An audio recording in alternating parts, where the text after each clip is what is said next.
آج مرزا کاشف احمد کا 52واں یوم پیدائش ہے۔ آج سے ٹھیک 2 ہفتے قبل ایک سوموار ہی کے دن وہ اس فانی دنیا سے ابدیت کے سفر پر روانہ ہوئے تھے۔ وہ سفر جس پر آخرکار ہر ذی روح کو نکلنا ہوتا ہے، وہ سفر جس میں انسان تنہا جاتا ہے، اپنی خواہشیں، آرزوئیں، منصوبے، کامیابیاں، دولت، شہرت اور دنیا کی تمام رنگینیاں یہیں چھوڑ کر۔ یہ وہی راہ ہے جس پر انبیاء گزرے، اولیاء گزرے، شہنشاہ اور تاجدار گزرے، اہل ثروت اور اہل اقتدار گزرے، فقیر اور درویش گزرے۔ حسن بھی اسی راہ کا مسافر بنا اور قوت بھی، جوانی بھی اسی در سے گزری اور عظمت بھی۔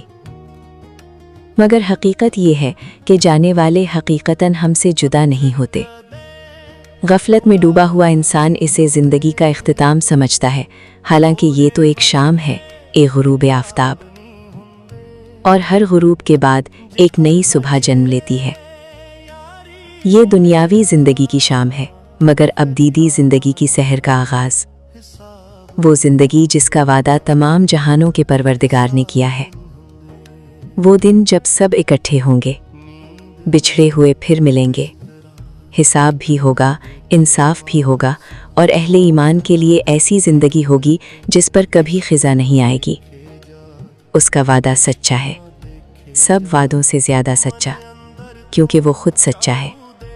باقی سب کچھ ایک سراب ہے، ایک خواب ہے، ایک عارضی پردہ ہے جو چند روز کے لیے ہماری آنکھوں پر ڈال دیا گیا ہے، اور اس پردے کے اس پار ہمارے پیارے، ہماری یادوں کے چراغ، ہمارے دلوں کے مکین رب کریم کی رحمت کے سائے میں مسکراتے ہوں گے۔